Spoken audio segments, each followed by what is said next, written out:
Hello everyone. So in this video we are going to discuss the preamble of the constitution. Okay, and we will try to decode each and every words or keywords which is mentioned under the preambles. Okay, and we will try to understand the meaning of these different keywords in simple language. Okay, so let's begin. तो अगर हम बात करें ना, तो दुनिया का कोई ऐसा पहला कॉन्स्टिट्यूशन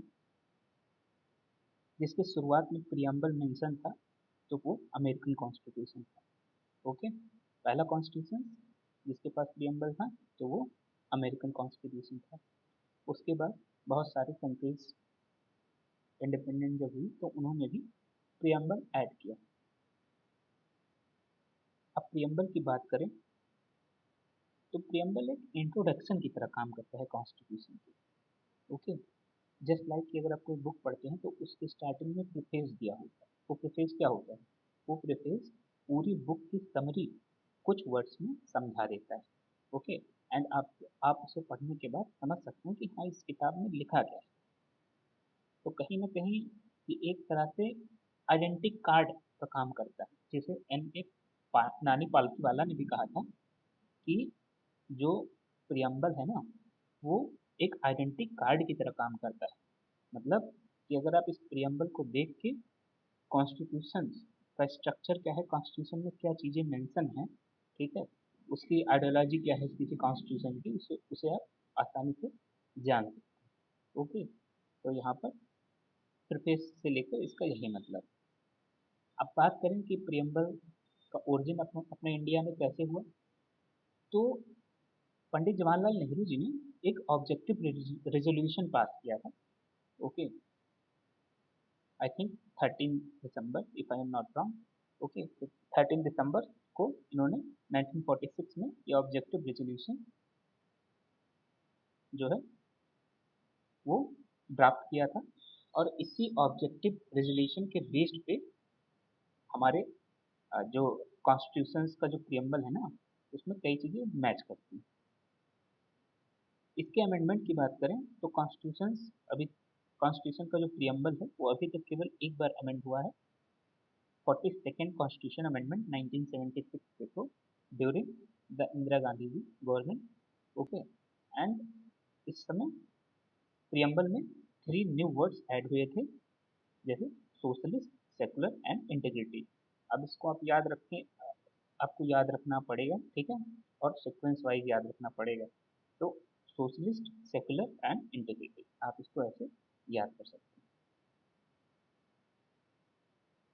अब एक बार प्रियम्बल हम रीड करते हैं। ओके, ताकि हमें एक ब्रीफ ओवरव्यू मिल जाए कि प्रियम्बल एक्चुअली में है क्या। सो द प्रियम्बल में लिखा है कि we the peoples of India, मतलब हम भारत के लोग, ठीक, having solemnly resolve to constitute India into sovereign, socialist, secular, democratic and republic. मतलब हम अपने स्वायत्त रूप से इस जो कॉन्स्टिट्यूशन ऑफ इंडिया को, ठीक है, एक सोवरेन, मतलब कि खुद के मालिक हम हैं, इसमें किसी का इंटरफेयर नहीं चाहिए। उसके बाद सोशलिस्ट, उसके बाद secular, democratic and Republic. Okay, तो आपको इसको ऐसे सीक्वेंस वाइज याद रखना है, sovereign, socialist, secular, democratic and Republic. Okay, तो ये चीज़ें हैं। तो अभी तक हमें कीवर्ड्स क्या मिला? Be the people of India, sovereign, socialist, secular, democratic and Republic. Okay, उसके बाद जस्टिस मेंशन है। तो जस्टिस कितने टाइप के हैं? जस्टिस 3 टाइप के मेंशन है। सोशल जस्टिस हो गया, इकोनॉमिक जस्टिस हो गया एंड पॉलिटिकल जस्टिस हो गया। So if the examiner are going to ask with you how many types of justice are mentioned in the constitution, so you have need to tick that these are 3 types। Okay, और ये अक्सर state PSC में पूछ लिए जाते हैं ऐसे question directly. Okay, कि जस्टिस कितने टाइप का मेंशन है। उसके बाद अगर हम लिबर्टी की बात करें तो 5 टाइप की लिबर्टी भी मेंशन है। कितने टाइप की लिबर्टी मेंशन है? तो 5 टाइप की। ओके, लिबर्टी ऑफ थॉट है, एक्सप्रेशन है, बिलीफ है, फेथ है एंड वर्शिप है। आप इसको भी सीक्वेंस वाइज याद रखेंगे, क्योंकि ऐसे क्वेश्चन अक्सर स्टेट पीएससी या वनडे एग्जामिनेशन में पूछ लिए जाते हैं। ओके। उसके बाद इक्वलिटी, तो इक्वलिटी कैसी है, इक्वलिटी स्टेटस को लेकर एंड अपॉर्चुनिटी को लेकर मेंशन है। तो इक्वलिटी भी दो टाइप की है, स्टेटस एंड अपॉर्चुनिटी की। ओके। उसके बाद नेक्स्ट कीवर्ड है फ्रेटर्निटी। तो फ्रेटर्निटी का सिंपल सा मतलब बंधुत्व होता है, मतलब हम सब आपस में भाई भाई जैसी चीज, ठीक है। उसके बाद dignity of the individuals, unity and integrity of the nation, in words को हम डिकोड करेंगे अभी। ओके। उसके बाद क्या मेंशन है कि आवर कॉन्स्टिट्यूशन असेंबली, ठीक है, मतलब हमारा ये जो कॉन्स्टिट्यूंट असेंबली है वो 26 जनवरी 1949 को अडॉप्ट करती है, इस कॉन्स्टिट्यूशन को इनेक्ट करती है, और हम खुद को इस संविधान को समर्पित करते हैं। ओके। अब बात करते हैं कुछ इंग्रेडिएंट ऑफ द प्रियम्बल्स। ओके। जैसे कोई आप सब्जी बनाते हैं, ठीक है, सिंपल वर्ड्स में आप जान लीजिए इसको, सब्जी को एज अ आप कॉन्स्टिट्यूशन एज अ होल अगर आप कंसीडर करें तो उसके जो मसाले हैं ना उसे आप प्रियम्बल मान सकते हैं, ठीक। मतलब कि आपकी सब्जी का टेस्ट कैसे होगा, आप मसाले कौन कौन से पड़े हैं उसके बेस्ड पे एक बार अनुमान लगा सकते हैं, ठीक है। और उन मसालों में कौन कौन से कंपोनेंट है, मतलब हल्दी है, धनिया है, ठीक है, मेथी है, ठीक है, तो ये सारी चीज़ें एज ए इंग्रेडिएंट देखी जाती हैं। तो वहीं पे हम अब यहाँ पे वही प्रियम्बल के कुछ इंग्रेडिएंट्स देखते हैं, ठीक। तो पहली चीज़ तो ये है कि जो पहला इंग्रेडिएंट है, ठीक, इसे कंपोनेंट भी हम कह सकते हैं, source of authority of the constitution, मतलब हमारे कॉन्स्टिट्यूशन का सोर्स क्या है, हमारे कॉन्स्टिट्यूशन की अथॉरिटी का सोर्स क्या है। तो कौन सोर्स है हमारे कॉन्स्टिट्यूशन की अथॉरिटी का, तो हम भारत के लोग, पीपल ऑफ इंडिया इसके सोर्स हैं। दूसरा कंपोनेंट की अगर बात करें तो nature of the Indian state mention है। कैसा नेचर है इंडियन स्टेट का, तो इंडियन स्टेट का नेचर है सोवरेन है, स्वतः है, मतलब किसी का कोई इंटरफेरेंस नहीं है, हम किसी के अधीन नहीं, we are the owner of our selves. Okay. तो हम सोवरेन हैं, सोशलिस्ट हैं, ठीक। अभी हम आने वाले कुछ मिनट के बाद देखेंगे कि सोशलिस्ट कितने टाइप के हैं, कैसे हैं। उसके बाद सेकुलर हैं, धर्मनिरपेक्ष मतलब डेमोक्रेटिक हैं, ठीक। उसके बाद रिपब्लिक हैं, गणतंत्र हैं, ठीक है। उसके बाद ऑब्जेक्टिव क्या है कॉन्स्टिट्यूशन का, तीसरा कंपोनेंट ये है। तो ऑब्जेक्टिव है जस्टिस, ठीक है, लिबर्टी का, इक्वलिटी का, फ्रेटर्निटी का। तो ऑब्जेक्टिव कौन कौन से हैं, justice, liberty, equality and fraternity, ठीक। उसके बाद date of adoption of the constitution भी मेंशन है, ये भी एक कंपोनेंट है। तो क्या है date of adoption of the constitution, 26 November 1949, ठीक है। ये इनेक्ट हमारा कब हुआ था, 26 जनवरी 1950, बट अडॉप्ट कब हुआ था, तो 26 नवंबर 1949। अब हम डिकोड करते हैं कीवर्ड्स को, ठीक है, कौन कौन से, जैसे sovereign, socialist, secular, democratic, Republic, justice, liberty, equality, fraternity. तो चलो हम इसे वन बाय वन समझते हैं। तो सबसे पहला आता है सोवरेन, ठीक है। तो सबसे पहली बात, सोवरेन का क्या मतलब है, सोवरेन का इतना मतलब है कि हम किसी पे डिपेंडेंट नहीं हैं और ना ही हम किसी के डोमिनियन हैं। अब देखो,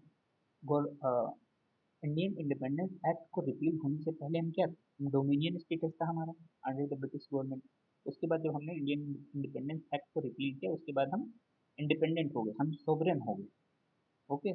सो हम ना तो किसी पे डिपेंड हैं, ना ही हम किसी के डोमिनियन में, हम एक स्वतंत्र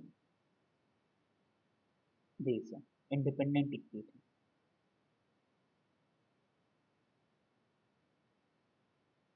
और हम फ्री हैं, स्वतंत्र हैं अपना खुद का जो अफेयर्स है ना, हमारे खुद के जो अफेयर्स हैं, ठीक है, चाहे वो इंटरनल अफेयर्स हों, चाहे वो एक्सटर्नल अफेयर्स हों, हम उसको खुद से करने के लिए स्वतंत्र हैं। अब यहाँ पे दो चीज़ें आती हैं कि हम कॉमनवेल्थ के भी मेंबर हैं, तो क्या इससे हमने अपनी सोवेरेंटी लूज कर दी है, वैसे हम यूनाइटेड नेशन ऑर्गेनाइजेशन के भी मेंबर हैं, तो क्या हमने इससे अपनी सोवेरेंटी लूज की है, तो नहीं। देखो, नेहरू जी कहते हैं कि जो हम कॉमनवेल्थ के मेंबर बने हैं तो इससे हमारी सॉवरेनिटी लूज नहीं होगी। अगर कोई कंट्री इंडिपेंडेंट है और अगर वो किसी से, किसी दूसरी कंट्री से, ठीक है, या किसी कंट्री के ग्रुप से कोई ऐसा एक ग्रुप ज्वाइन करता है जिसमें म्यूचुअल बेनिफिट हो, ठीक है, तो इससे हम अपनी सॉवरेनिटी थोड़ी नहीं खो सकते हैं। हम जब चाहें तो कॉमनवेल्थ से बाहर भी हो सकते हैं, ठीक है। हम सोवरेन जब नहीं होते जब हमारे लिए कंपलसरी होता कि नहीं आप कॉमनवेल्थ से बाहर नहीं निकल सकते। जैसे यूएनओ है, यूएनओ का भी मेंबर हो जाने से हम अपनी सॉवरेनिटी लॉस लॉस नहीं कर देते हैं, क्योंकि अल्टीमेटली हम जब चाहें इसे छोड़ सकते हैं, ठीक। अब जैसे अमेरिका हो गया, बार बार धमकी देता है ना कि हम यूएनओ से बाहर हो जाएंगे, ये हो जाएगा वो हो जाएगा, ठीक है। तो किसी ऐसे ग्रुपिंग का पार्ट होने से हम अपनी सॉवरेनिटी लूज नहीं करते हैं, अनलेस अनटिल वो ग्रुप हमारे ऊपर बाइंडिंग ना हो, ठीक। ग्रुप की जो डायरेक्शन हमारे ऊपर बाइंडिंग ना हो, ठीक। बाइंडिंग इन द सेंस क्या, वो ऐसा ना हो कि आप इस ग्रुप को छोड़ ही नहीं सकते, हम जब चाहे तो छोड़ सकते हैं। तो कुल मिला के इस तरह से हम सोवरेन हुए, ठीक है, कि हमने अपनी मर्जी से किसी की जोर जबरदस्ती या किसी के दबाव में आके इस ग्रुप को नहीं ज्वाइन किया, हमने अपनी मर्जी से ज्वाइन किया है। और हमारा जब मन करेगा हम इस ग्रुप को छोड़ भी सकते हैं, इसलिए हम सोवरेन हैं। तो यूएनओ और कॉमनवेल्थ का मेंबरशिप होने से हमारी सोवरेनिटी कंप्रोमाइज नहीं हो जाती। अब देखो सोवरेन स्टेट इससे भी प्रूफ होता है कि हम चाहें तो कोई भी फॉरेन टेरिटरी अक्वायर कर सकते हैं, ठीक है, अपनी कुछ टेरिटरी किसी दूसरी कंट्री को भी दे सकते हैं, ठीक। तो इस मामले में भी हम स्वतंत्र हैं, तो ये कहीं ना कहीं सोवरेनिटी को दिखाता है। सेकेंड जो कीवर्ड है वो है socialist. Socialist keyword 42nd amendment act of 1976 के थ्रू ऐड हुआ ड्यूरिंग द इमरजेंसी, ओके। अब ये सोशलिस्ट कि जो सोशलिस्ट कंटेंट है ना वो हमारे डीपीएसपी में भी मिलते हैं। हमारे डीपीएसपी में कुछ ऐसे प्रोविजन हैं कि ये इशारा करते हैं कि हम एक सोशलिस्ट कंट्री हैं। भले ही 42nd अमेंडमेंट एक्ट 1976 के थ्रू सोशलिस्ट वर्ड हमने ऐड किया हो, ठीक है, लेकिन सोशलिस्ट का जो स्पिरिट था ना वो हमारे कॉन्स्टिट्यूशन में डीपीएसपी में प्रेजेंट था, ओके। तो हम ये नहीं कह सकते कि सोशलिस्ट वर्ड ऐड होने के बाद हम सोशलिस्ट हुए, हम पहले से सोशलिस्ट थे। और इसके लिए एक सबसे आप अच्छा एग्जाम्पल देख सकते हैं कि कांग्रेस की 1955 में एक अवार्डी सेशन हुई, ठीक है। तो यहाँ पे भी एक रेजोल्यूशन पास हुआ था, अडॉप्ट हुआ था, जिसमें सोशलिस्ट पैटर्न ऑफ सोसाइटी को रिकॉग्नाइज भी किया गया था, ओके, कि हम कैसी सोसाइटी होंगे तो हम सोशलिस्ट पैटर्न पैटर्न वाली सोसाइटी होंगे, ठीक? अब देखो सोशलिज्म की बात करें तो सोशलिज्म भी दो तरह की है, एक डेमोक्रेटिक सोशलिज्म है, ठीक है, और एक कम्युनिस्ट वाला सोशलिज्म है। तो हम कौन से सोशलिज्म है, हम डेमोक्रेटिक सोशलिज्म है, हाँ, ठीक है। अब देखो इसमें दोनों में डिफरेंस क्या है। तो कम्युनिस्ट सोशलिज्म की अगर हम बात करें तो ये क्या बोलता है कि जो ऑनरशिप होगी ना वो सारी की सारी ऑनरशिप स्टेट के पास होगी, ठीक है। किसी प्राइवेट ऑनरशिप की ये बात ही नहीं करता। ये कम्युनिस्टिक सोशलिज्म में प्राइवेट ऑनरशिप कंप्लीटली फॉरबिडन है। लेकिन डेमोक्रेटिक सोशलिज्म में क्या होता है, डेमोक्रेटिक सोशलिज्म को हम एक मिक्स्ड इकोनॉमी की तरह भी ट्रीट कर सकते हैं, ठीक है। तो डेमोक्रेटिक सोशलिज्म क्या बोलती है कि प्राइवेट और जो स्टेट की ऑनरशिप है ना वो दोनों कोएग्जिस्ट करेंगे, ठीक है। पब्लिक और प्राइवेट सेक्टर दोनों कोएग्जिस्ट करेंगे, ठीक है। अब जैसे जो चीज़ें बहुत इसेंशियल हैं उसमें स्टेट की ऑनरशिप रहेगी, ठीक, प्राइवेट सेक्टर भी रहेगा, ताकि कहीं ना कहीं एक कंपटीशन जो है ना प्राइवेट सेक्टर और स्टेट के बीच वो मेंटेन हो सके, ठीक है। अगर कंपटीशन ही नहीं रहेगा तो ये पॉसिबल है कि कोई कंट्री, ठीक है, वो अच्छी जो जो सर्विसेज है उसे ना अवेलेबल कर पाए, ओके। क्योंकि किसी भी कंट्री में देखो आदमी दो तरह के तीन टाइप के होते हैं, मिडिल क्लास होती है, लोअर क्लास होती है, अपर क्लास। अपर क्लास की अपनी रिक्वायरमेंट होती है, ठीक है। तो हो सकता है कि अपर क्लास की रिक्वायरमेंट को स्टेट ना फुलफिल कर पाए क्योंकि स्टेट के पास जो रिसोर्सेज हैं वो लिमिटेड हैं। तो ऐसे में प्राइवेट सेक्टर का होना काफ़ी ज़रूरी है। तो कुल मिला के अगर हम देखें तो हमारा सोशलिज्म कैसा है, तो हमारा मार्क्सिज्म के सोशलिज्म का और गांधीज्म के सोशलिज्म का दोनों का मिक्स वर्जन है। लेकिन हम ज़्यादा टिल्टेड किस साइड में है, हमारा झुकाव किस साइड में है, तो हमारा गांधीयन सोशलिज्म की तरफ झुकाव थोड़ा सा ज्यादा है। अब 1991 की जो इकोनॉमिक पॉलिसी हुई ना, लिबरलाइजेशन, प्राइवेटाइजेशन एंड ग्लोबलाइजेशन के बाद हमारा जो सोशलिस्टिक क्रेडेंशियल था ना, वो थोड़ा सा डाइल्यूट सा हो गया। ठीक है, कि हम जैसे इनिशियली थे उस तरह नहीं थे, हमारा जो सोशलिज्म था ना वो थोड़ा डाइल्यूट हुआ है। उसके बाद तीसरा कीवर्ड है, वो है सेकुलर का। ठीक है, तो जो सेकुलर ऐड हुआ वो हमारे कॉन्स्टिट्यूशन में 42nd कॉन्स्टिट्यूशन अमेंडमेंट एक्ट 1976 के, तो ये भी सेकुलर जो वर्ड था वो भी ऐड हुआ। लेकिन इसका मतलब ये नहीं कि हम इससे पहले सेकुलर नहीं थे, हम पहले से ही सेकुलर थे। और जो सेकुलर की स्थिति है ना वो हमारे फंडामेंटल राइट में ही मेंशन है। आर्टिकल 25 टू आर्टिकल 28 को अगर हम देखें ना, तो ये fundamental right to freedom of religion पहले से देता था। ओके, मतलब किसी का जो भी इच्छा हो कि वो अगर चाहे तो किसी दूसरे रिलीजन को भी एक्सेप्ट कर सकते हैं, वो किसी दूसरे रिलीजन को भी प्रोफेस कर सकते हैं। ठीक है, प्रैक्टिस कर सकते हैं, उस रिलीजन को प्रोपेगेट कर सकते हैं। तो कहीं ना कहीं कोई बाउंडेशन नहीं था कि नहीं आप किसी रिलीजन में हैं तो इसी रिलीजन में रहेंगे। Peoples are generally independent to join, हाँ, profess, practice, propagate any religion. Okay, so in this way हम कह सकते हैं कि जो सेकुलरिज्म का कॉन्सेप्ट था हमारे कॉन्स्टिट्यूशन में, वो पहले से मेंशन था from very beginning, and not it is basically added through the 42nd constitution amendment act of 1976। अच्छा, अब हम सोशलिस्ट जो वर्ड ऐड किए थे 42nd कॉन्स्टिट्यूशन अमेंडमेंट के थ्रू, उसको एक बार समझते हैं कि इनिशियली क्यों नहीं था सोशलिस्ट वर्ड। तो देखो, हमारा जो झुकाव था ना इनिशियली, हम कहीं ना कहीं डिपेंडेंट थे वेस्टर्न में। ठीक है, सोशलिस्ट जो फीचर था वो रसिया का फीचर था। ओके, तो अगर हम सोशलिस्ट पहले से कर देते अपने प्रियम्बल में या अपने कॉन्स्टिट्यूशन में डायरेक्टली, तो वेस्टर्न नेशन को लगता है कि इनकी तो विचारधारा जो है, इनकी आइडियोलॉजी तो हमारी जैसी है ही नहीं। ये तो ईस्टर्न वर्ल्ड, मतलब ईस्टर्न नेशंस जैसे चाइना रसिया हो गए, इनके थॉट वाले हैं, तो हम क्यों इनका सपोर्ट करें, हम नहीं करेंगे। इसलिए कहीं ना कहीं डायरेक्टली ना मेंशन होने की वजह से हमारे लिए ये बेनिफिशियल भी था। लेकिन इंदिरा जी के टाइम में हमने देखा कि कैसे जो अमेरिका था, ठीक, वो पाकिस्तान को सपोर्ट कर रहा था, रसिया हमारे हमें सपोर्ट कर रहा था।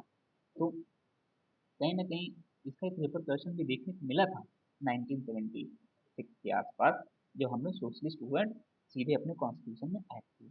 ओके, उसके बाद हम क्या डिस्कस कर रहे थे, सेकुलर डिस्कस कर रहे थे। तो 42nd कॉन्स्टिट्यूशन अमेंडमेंट एक्ट 1976 के थ्रू ऐड हुआ, हमने आपको बताया। ठीक है, लेकिन इसकी स्थिति पहले से प्रेजेंट थी as a fundamental right from article 25 to 28।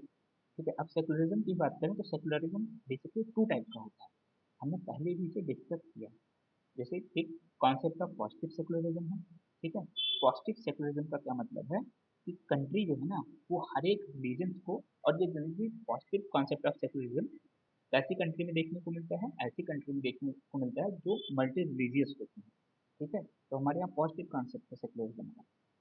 अब मल्टी रिलीजियस जो सोसाइटी है उसमें क्यों ऐसा है, क्योंकि देखो नेगेटिव सोशलिज्म इसके लिए पहले समझना जरूरी है। अब देखो, नेगेटिव सोशलिज्म क्या होता है कि स्टेट ना कंप्लीटली अपने आप को रिलीजन से दूर रखेगा, स्टेट का कोई रिलीजन ही नहीं होगा, ना वो किसी रिलीजन को प्रोटेक्ट करेगा, भाई तुम्हारा अफेयर है तुम खुद में देखो। ठीक है, I have nothing to do with your religion. ठीक है, तो अब ये फेवरेबल फेवरेबल ऐसी कंट्री में है, तो ऐसी कंट्री में जहाँ जो सोसाइटी है ना वो किसी एक रिलीजन से डोमिनेट होती है, ठीक है, जिसमें एक ही रिलीजन है, तो ऐसी कंट्री में ज़्यादा बेनिफिशियल है। ऐसी कंट्री जहाँ पे कई सारे रिलीजन को एग्जिस्ट करते हैं, वहाँ पे नेगेटिव कॉन्सेप्ट होना काफ़ी ड्रैकोनियन साबित हो सकता है, क्योंकि ऐसे में क्योस क्रिएट हो सकता है कि भाई स्टेट तो कुछ करेगा नहीं, तो रिलीजन वाले आपस में लड़ाई कर रहे हैं, किसी को जबरदस्ती कन्वर्ट करवा रहे हैं कि नहीं तुम मेरे रिलीजन में आ जाओ, नहीं तुम मेरे रिलीजन में आ जाओ। ठीक है, तो इसलिए हमारे यहाँ पॉजिटिव कॉन्सेप्ट है सेकुलरिज्म का। तो I hope you will remember this one. उसके बाद आता है नेक्स्ट कीवर्ड, वो है डेमोक्रेटिक का। ठीक, तो डेमोक्रेसी भी बेसिकली टू टाइप से प्रैक्टिस की जाती है, एक डायरेक्ट डेमोक्रेसी होती है, दूसरी इनडायरेक्ट डेमोक्रेसी होती है। अब जो डायरेक्ट डेमोक्रेसी होती है ना, उसमें क्या होता है कि पीपल्स जो होते हैं डायरेक्टली, ठीक है, डायरेक्टली लेजिस्लेशन एक्सेट्रा पे डायरेक्टली वोट करते हैं। ठीक है, और ये डायरेक्ट डेमोक्रेसी के कुछ टूल भी होते हैं, अभी हम इसको डिस्कस करेंगे। जबकि इनडायरेक्ट डेमोक्रेसी का कॉन्सेप्ट क्या है कि लोगों के द्वारा चुने हुए रिप्रेजेंटेटिव, ठीक है, एक पार्लियामेंट में बैठेंगे और वो पॉलिसी डिसाइड करेंगे। पीपल्स, लोग डायरेक्टली पॉलिसी डिसाइड नहीं करेंगे। और ये जो इनडायरेक्ट डेमोक्रेसी है ना, वो ऐसे कंट्रीज के लिए है जहाँ पे पॉपुलेशन बहुत ज़्यादा है, तो ऐसे लोगों के लिए रिप्रेजेंटेशन की ज़रूरत होती है। वहीं जो डायरेक्ट डेमोक्रेसी का कॉन्सेप्ट है वो जनरली ऐसे कंट्रीज में होता है जहाँ की पॉपुलेशन काफ़ी कम है, लाइक स्विट्जरलैंड वगैरह।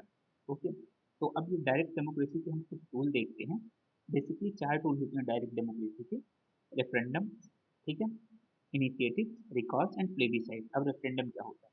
रेफरेंडम ये होता है कि कोई भी लेजिस्लेशन जो प्रपोज होता है ना, वो पब्लिक में वोटिंग के लिए रखा जाता है। अब जैसे लोग वोट करते हैं उसी हिसाब से, कितने लोग उसको सपोर्ट कर रहे हैं, कितने लोग उसे अपोज कर रहे हैं, उसी हिसाब से जो लेजिस्लेशन है वो पास होता है। दूसरा है इनिशिएटिव, ठीक है। तो इनिशिएटिव में क्या होता है कि लोग ना खुद से किसी लेजिस्लेशन को प्रपोज करते हैं, ठीक है, कि और फिर वो जो है उसे पास करवाते हैं। जैसे लोग आपस में कोई सहमति देता है कि चलो भाई हमें सती को खत्म करना है, फॉर एग्जाम्पल हमें सती को खत्म करना है, तो एक इनिशिएटिव प्रोवाइड, मतलब एक इनिशिएटिव चलाएंगे कि सती को खत्म करना है, ठीक है। उसी हिसाब से लेजिस्लेशन प्रपोज होगा, फिर वो पास होगा। रिकॉल में क्या होता है कि रिकॉल में क्या होता है कि अगर कोई मिनिस्टर है ना, अगर कोई और वो लोगों से चुन के गया हुआ है, और अगर वो लोगों के मतलब जो एक्सपेक्टेशन है उसको फुलफिल नहीं करता है, तो लोग दोबारा उसको बाहर भी निकाल सकते हैं कि चलो भाई आप अच्छा काम नहीं कर रहे हो, तो you have need to leave your chair. Okay, तो वो रिकॉल भी कर सकते हैं। प्लेबिसाइड में बेसिकली क्या होता है? तो प्लेबिसाइड जनरली बाउंड्री डिस्प्यूट को सेटल करने के लिए किया जाता है, ठीक। तो इसमें क्या होता है कि लोग वोट करते हैं कि जैसे कोई बाउंड्री है, दो साइड में है, ठीक है, अब डिसाइड करना है कि कौन सी बाउंड्री किधर जाएगी या कौन से लोग किधर रहेंगे, ठीक। तो वो वोटिंग के थ्रू अपनी जो थॉट है ना उसको एक्सप्रेस कर सकते हैं। उसके बाद अगर हम हाँ, जो इनडायरेक्ट डेमोक्रेसी है ना, तो इनडायरेक्ट डेमोक्रेसी को हमने देखा कि रिप्रेजेंटेटिव डेमोक्रेसी बोलते हैं। ये भी दो टाइप की होती है, एक होती है पार्लियामेंट्री डेमोक्रेसी, एक होती है प्रेसिडेंशियल डेमोक्रेसी होती है। पार्लियामेंट्री डेमोक्रेसी क्या होती है? रिस्पॉन्सिबल डेमोक्रेसी होती है, जिसमें जो एग्जीक्यूटिव होता है ना, जैसे कोई भी कंट्री के पार्लियामेंट है तो जनरली उसकी 3 ब्रांचेस होती हैं। एक होती है पार्लियामेंट की अगर हम बात करें तो वहाँ पे 2 ब्रांचेस होती है। एक होती है एग्जीक्यूटिव होती है, एक लेजिस्लेचर होता है, ठीक। तो पार्लियामेंट्री डेमोक्रेसी में क्या होता है कि जो लेजिस्लेचर होता है ना, वो जो एग्जीक्यूटिव होता है वो लेजिस्लेचर से चुन के जाता है, ठीक है, और वो लेजिस्लेचर के लिए रिस्पॉन्सिबल होता है। मतलब जो एग्जीक्यूटिव का मेंबर होगा वो लेजिस्लेचर का भी मेंबर होगा और वो रिस्पॉन्सिबल होगा। अगर जो मेंबर ऑफ लेजिस्लेचर है ना, अगर वो उससे खुश नहीं है तो उसको वो रिकॉल भी कर सकते हैं, ठीक है, वो किसी सरकार को गिरा भी सकते हैं नो कॉन्फिडेंस मोशन पास करके, ठीक। तो पार्लियामेंट्री डेमोक्रेसी में जनरली रिस्पॉन्सिबिलिटी ज़्यादा होती है, ठीक। लेकिन वहीं अगर प्रेसिडेंसी डेमोक्रेसी की बात करें तो यहाँ पे कहीं ना कहीं रिजिड सेपरेशन ऑफ पावर होता है। जैसे आप यूएस को देख लें, डोनाल्ड ट्रंप जो चाहेंगे वो करेंगे, ठीक है। तो उनकी एक अलग से मतलब एग्जीक्यूटिव जो है वो बाहर से डोनाल्ड ट्रंप जिसको चाहें उसको चूज कर सकते हैं, वैसे अपनी एग्जीक्यूटिव रख सकते हैं, ठीक है। वो कोई रिस्पॉन्सिबिलिटी नहीं होगी उनकी लेजिस्लेचर के लिए, ठीक। तो कहीं ना कहीं स्ट्रिक्ट सेपरेशन ऑफ पावर जो है वो प्रेसिडेंशियल डेमोक्रेसी में होती है। लेकिन जो पार्लियामेंट्री डेमोक्रेसी है वो रिस्पॉन्सिबिलिटी को ज़्यादा फेवर करती है। लेकिन अब एक और डिफरेंस है जो पार्लियामेंट्री डेमोक्रेसी प्रेसिडेंशियल डेमोक्रेसी में है, वो है स्टेबिलिटी की अगर हम बात करें। तो पार्लियामेंट्री डेमोक्रेसी है वो कंपेरेटिवली लेस स्टेबल होती है in compare to presidential democracy, ठीक है। लेकिन हमारे कॉन्स्टिट्यूशन जो कॉन्स्टिट्यूशन मेकर थे ना, उन्होंने रिस्पॉन्सिबिलिटी को ज़्यादा प्रायोरिटी दी in compare to stability. Okay, क्योंकि as we seen the colonialism of Britishers, okay, and where the responsibility is almost nil. So that's why we are favoring that the government need to be a little bit responsible. That's why our constitution maker choose parliamentary democracy, which promote responsibility more, and not presidential democracy, which give stability. Okay.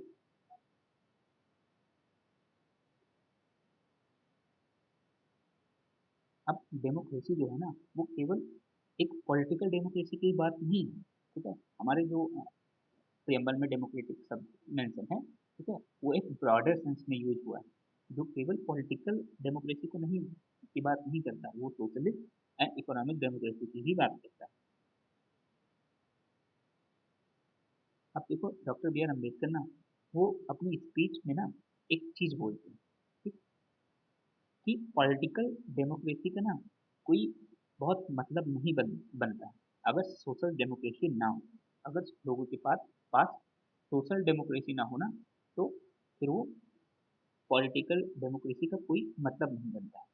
वो कहते हैं कि social democracy को कैसे वो define करते हैं। उनका मानना है कि सोशल डेमोक्रेसी जो है ना, उसका अर्थ होता है कि ऐसी डेमोक्रेसी जो लिबर्टी, इक्वलिटी एंड फ्रेटर्निटी को रिकॉग्नाइज करे। ओके। और वो ये भी कहते हैं कि लिबर्टी, इक्वलिटी, फ्रेटर्निटी जो है ना, वो एक ट्रिनिटी बनाती है। कोई भी एक दूसरे से अलग नहीं हो सकता, ठीक है। अगर कोई एक दूसरे से अलग होता है, ठीक, तो कहीं ना कहीं जो सोशल डेमोक्रेसी है ना, उसका पर्पस डिफीट हो जाएगा। अब एक बार देखते हैं ना कि ये कैसे जो है तीनों जो लिबर्टी, इक्वलिटी एंड फ्रेटर्निटी है, वो कैसे ट्रिनिटी बनाते हैं, ठीक है।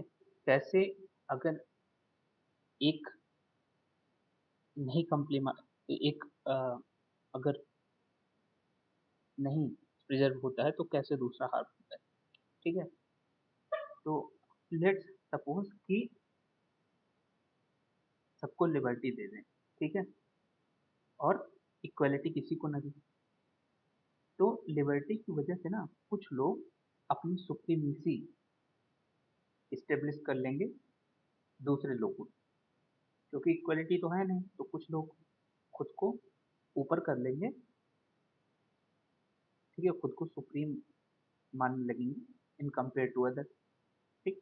अब वहीं अगर हम बात करें कि सबको इक्वल कर दें लेकिन लिबर्टी ना दें, तो भाई जब किसी को लिबर्टी नहीं देंगे तो भले लोग इक्वल हों, तो उसमें क्या होगा कि जो कोई कुछ अच्छा अपनी तरफ से करना चाहेगा वो तो नहीं कर पाएगा ना, क्योंकि भाई उसे लिबर्टी तो है नहीं। तो ऐसे ये जो तीनों है वो ट्रिनिटी में लाई करते हैं। Okay. So now let's see republic. Okay. Republic the another keywords. Okay.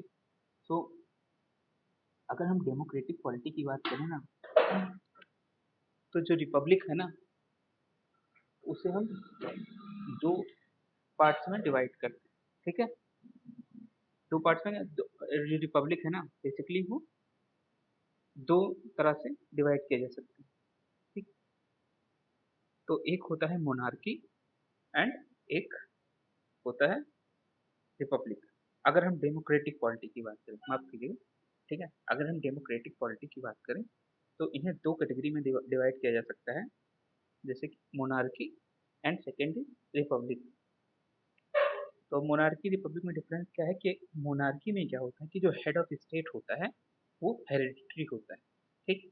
वहीं अगर रिपब्लिक में बात करें तो हेड ऑफ स्टेट जो होता है वो इलेक्ट होता है, या तो लोगों के द्वारा डायरेक्टली इलेक्ट होता है या फिर इनडायरेक्टली इलेक्ट होता है। अब इसका अगर हम अगर अलग अलग एग्जाम्पल देखें ना, तो मोनार्की कहाँ पे लाई करती है, तो ये यूके में, वहाँ पे हेड ऑफ स्टेट जो होता है वो हेरिडेटरी होता है, ठीक है। वही राजा रानी ही होता है, ठीक, एक ही फैमिली से बिलोंग करता है।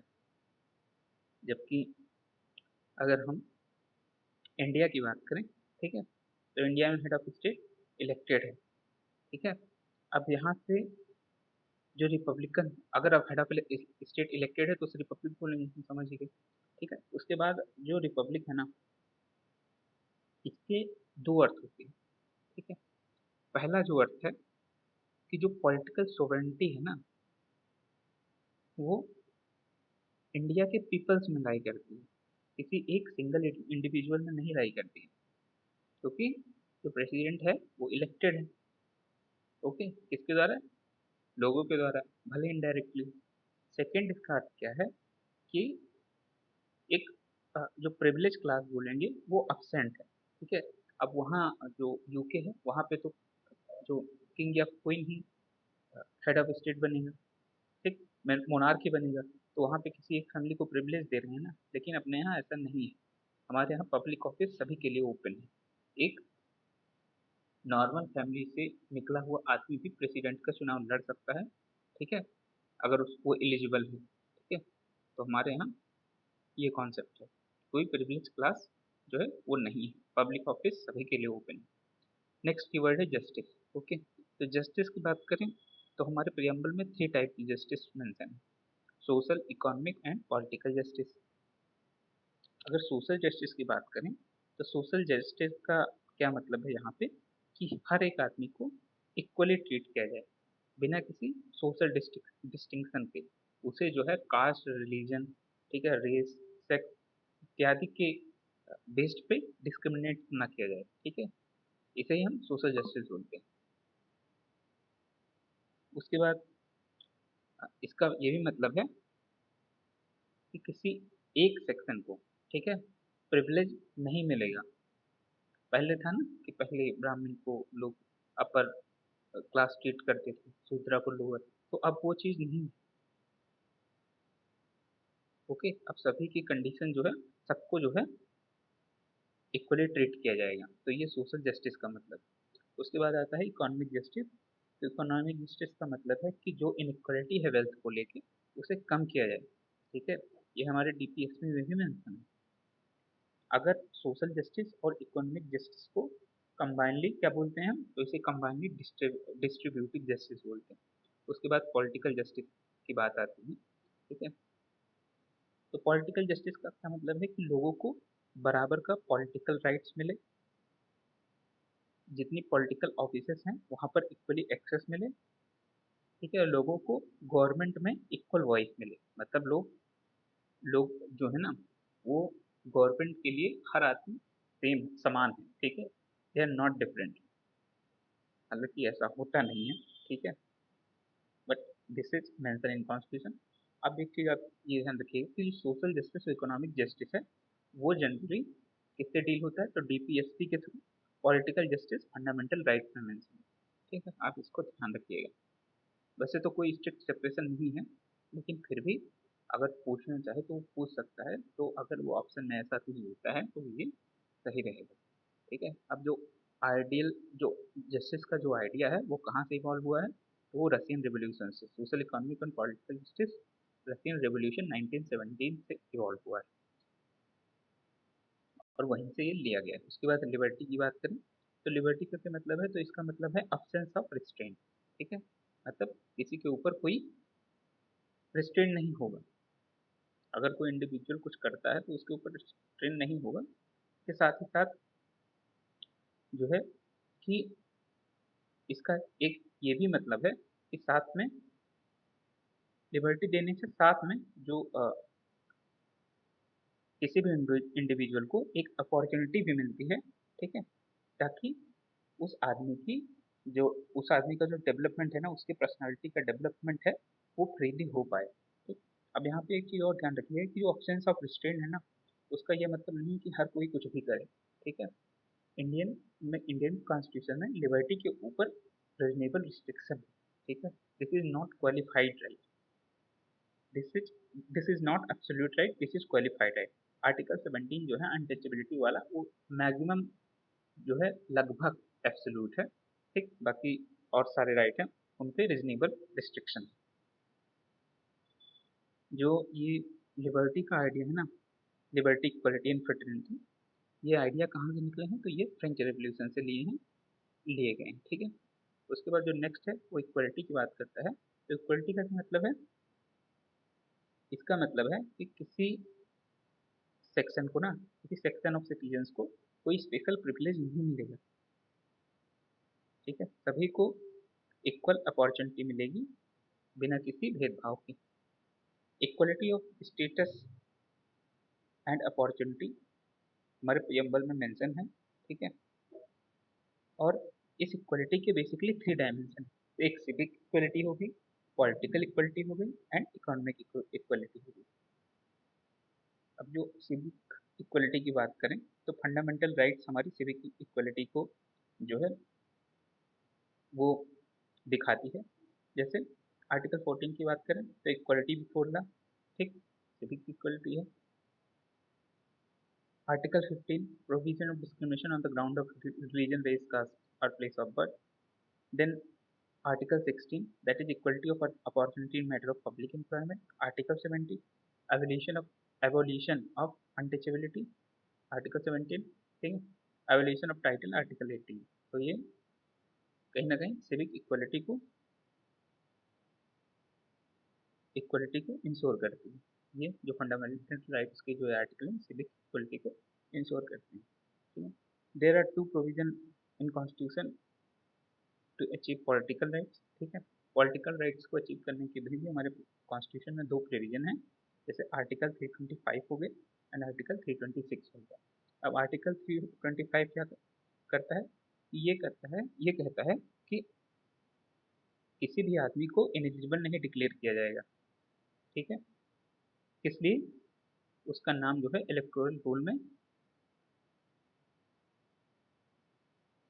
अगर इलेक्टोरल रोल में रजिस्टर होने के लिए अब किसी ग्राउंड पे रिलीजन, रेस, कास्ट और सेक्स के बेस पे कोई भेदभाव नहीं किया जाएगा, ठीक है।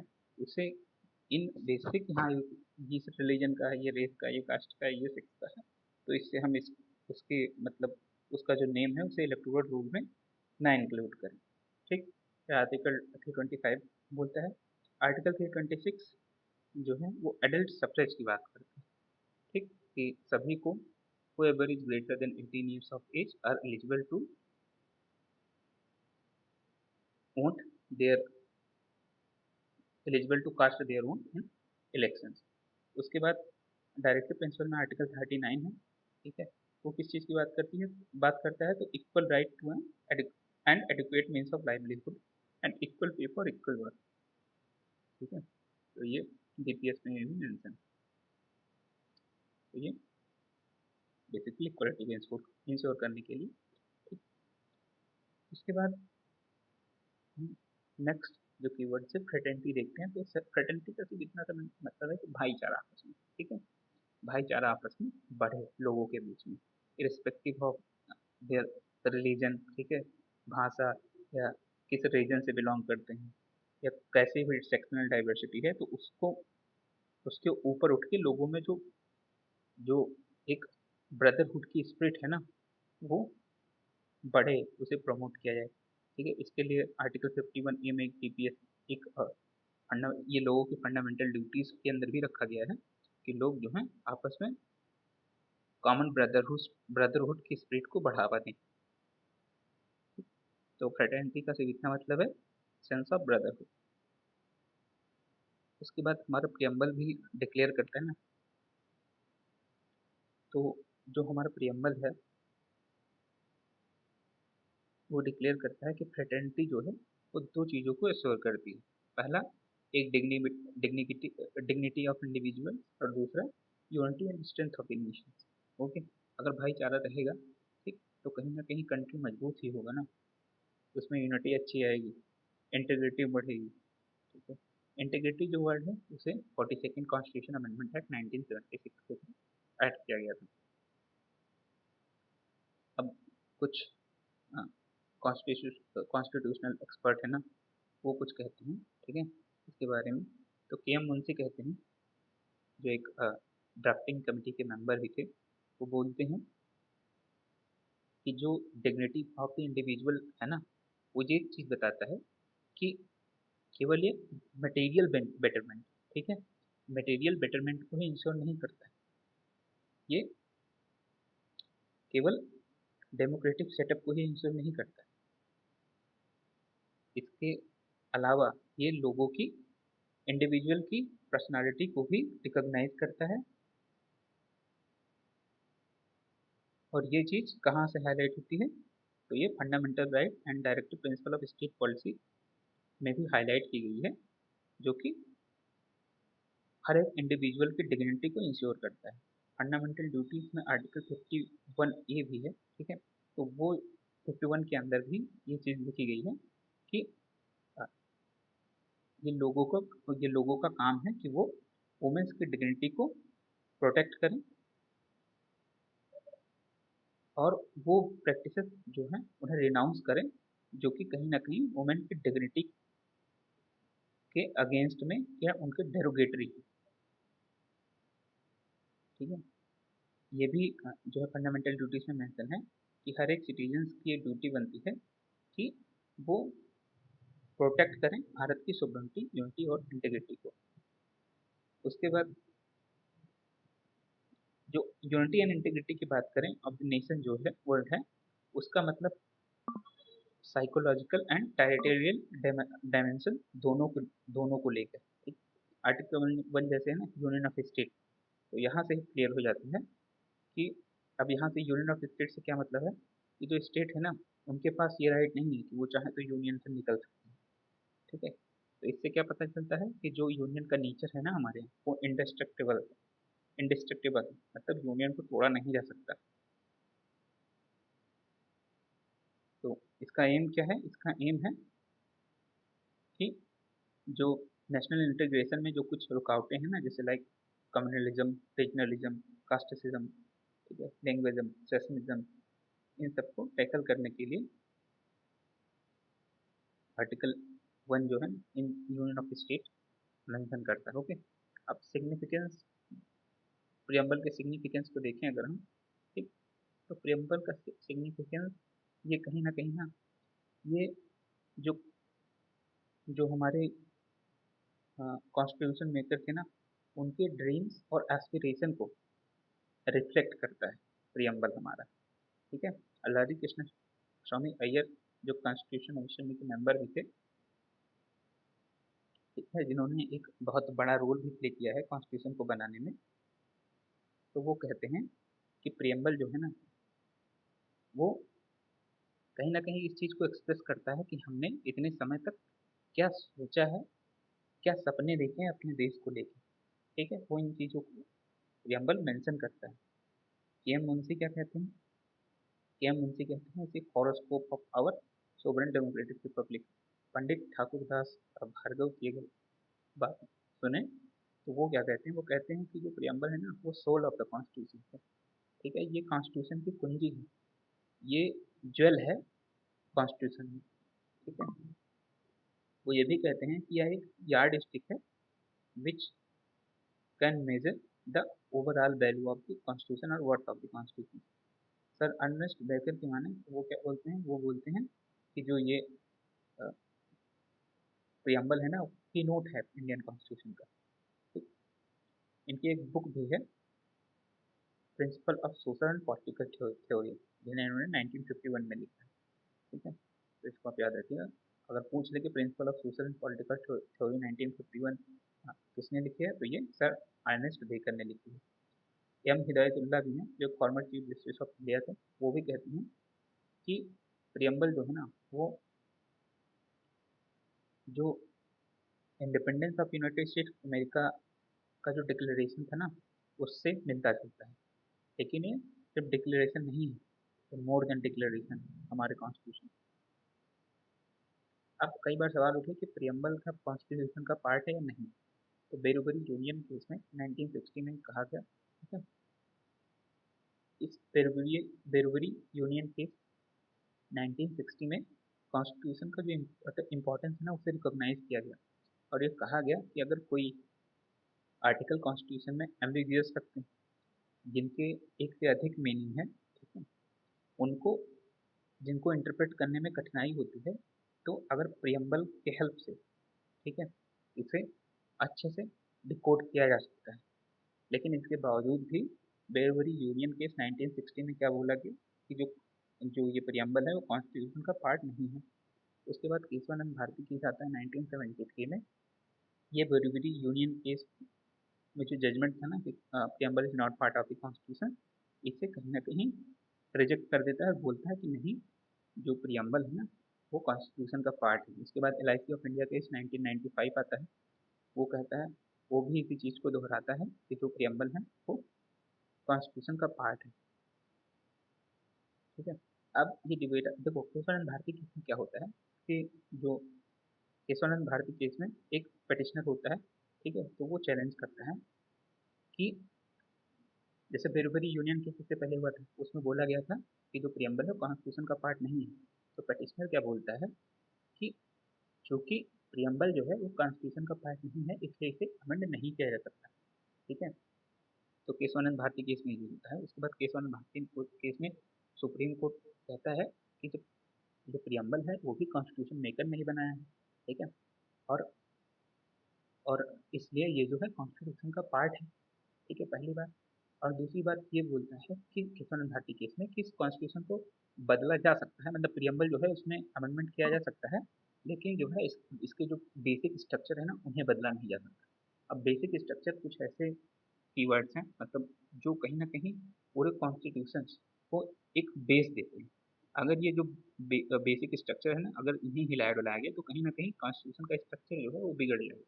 तो इसीलिए इसमें जजमेंट आता है कि आर्टिकल 368 के अंदर जो कॉन्स्टिट्यूशन के बेसिक स्ट्रक्चर है ना, जो प्रियम्बल जो बेसिक स्ट्रक्चर जो मेंशन है, ठीक है, उनको छोड़ के अमेंडमेंट किया जा सकता है।